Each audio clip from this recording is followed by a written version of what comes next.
বিচাৰিছো যে তেওঁলোকৰ এজাহাৰৰ ভিত্তিত ইতিমধ্যে আমাৰ অসমৰ জাতীয় জীৱনৰ এজন সংগ্ৰামী নেতা শংকৰজ্যোতি বৰুৱা বিভিন্ন ভুৱা গোচৰ আজি কাৰ্য কৰি থৈছে। তেওঁলোকৰ এটা প্ৰচেষ্টাত তেওঁলোকৰ লগত ৰাজপক্ষ যি মিতিয়ালি আছে তাৰ গোটেইখিনি মিতিয়ালি কৰি তেওঁলোকে কৰি থৈছে। সেইকাৰণে আমি আহ্বান জনাইছো যে ৰিপোৰ্টটো বন্ধ কৰি দিয়ক, অন্যথা ইয়াত কিন্তু আপোনালোকে এটা বস্তু সদায় দেখিব যে বৰ্তমানৰ চৰকাৰখনৰ প্ৰত্যক্ষ পৃষ্ঠপোষকতাতে এছাম বহিৰাগতৰ এনেকুৱা দপদপনি হ'বলৈ আৰম্ভ কৰিছে। তেওঁলোকে অসমীয়া মানৰ খিলঞ্জীয়া মানৰ ওপৰত উঠি ৰজা বহিৰজা হ'বলৈ তেওঁলোকে আৰম্ভ কৰিছে।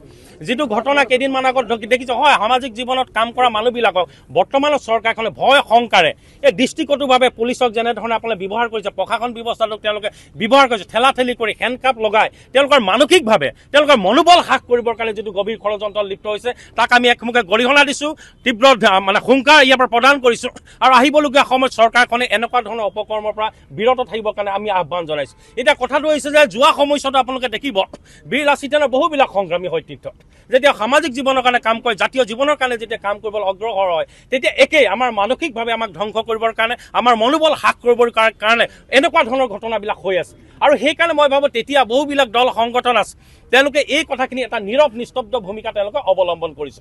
গতিকে আহি যেতিয়া দেখিছে পুনৰ তেওঁলোকৰ ওপৰতে এই ঘটনাবিলাক হ'বলৈ আৰম্ভ কৰিছে।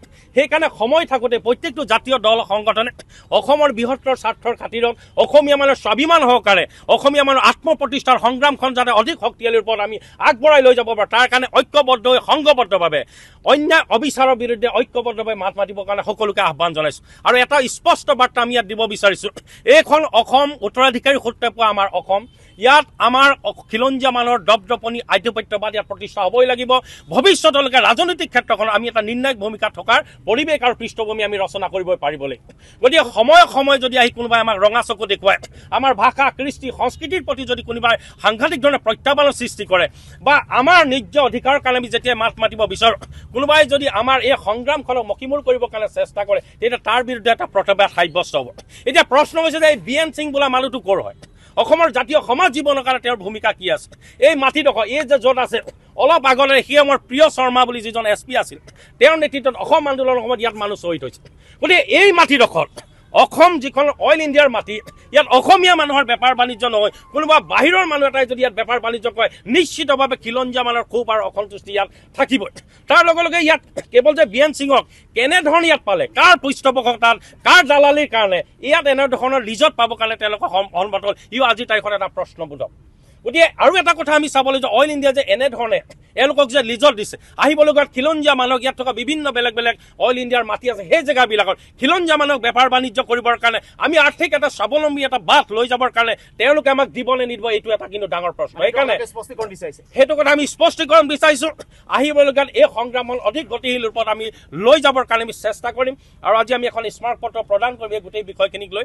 এটাই কথা, অসমত অসমীয়া সদায় মূৰ তুলি জীয়াই থাকিব লাগিব, সন্মান সহকাৰে জীয়াই থাকিব লাগিব, স্বাভিমান সহকাৰে জীয়াই থাকিব লাগিব। আৰু কোনোবাই বহিৰাগত বণিক শ্ৰেণীৰ পৃষ্ঠপোষকতাত তেওঁলোকৰ চুটলিময় মতে যদি অসমীয়া মানুহৰ সংগ্ৰামী ধাৰাটোক তেওঁলোকে সাৰখাৰ কৰিবৰ কাৰণে চেষ্টা কৰে, আমাৰ প্ৰচণ্ড যিটো মনোবল আছে তাক যদি নিশেষ কৰিবৰ কাৰণে চেষ্টা কৰে, তেতিয়াহ'লে তাৰ বিৰুদ্ধে সংঘবদ্ধ যিখন সংগ্ৰাম হ'ব, এই সংগ্ৰামখন বৰ্তমানৰ চৰকাৰ যিখন আছে, চৰকাৰখন কিন্তু খুলুক ধুলুক হৈ যাব। এইটো কথা আমি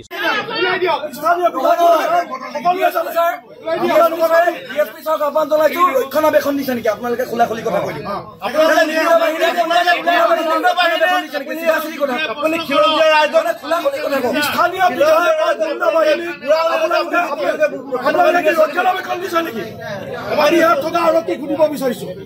বিধায়কৰ গুণ্ডা বাহিনীক আপোনালোকে কি কোন বিধায়কৰ কথা কৈছে, কোন জড়িত আছে? স্থানীয় ধুনীয়া দলৰ স্থানীয় বিধায়ক কোন, সেই কথা প্ৰত্যেকজন সংবাদ কৰ্মী।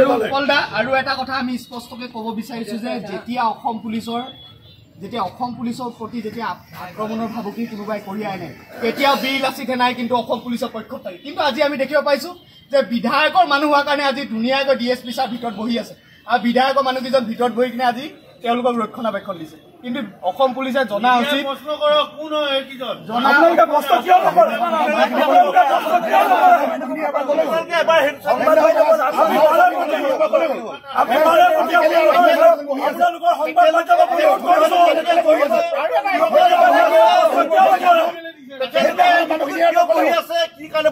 আপোনালোকে তেখেতসকলক প্ৰশ্ন কিয় নকৰে?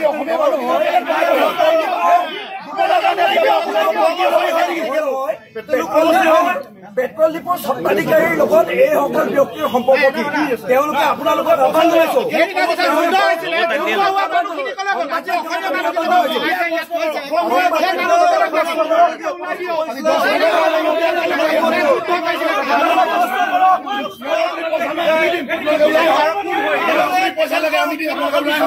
আপোনালোকে আপোনালোকে প্ৰশ্ন কৰান।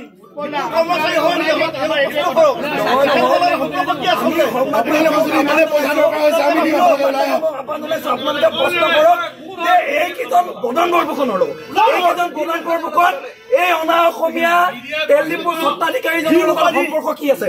অতদিনে এই ডিপোত বহিবলৈ সময় নাছিলে। আজি কিয়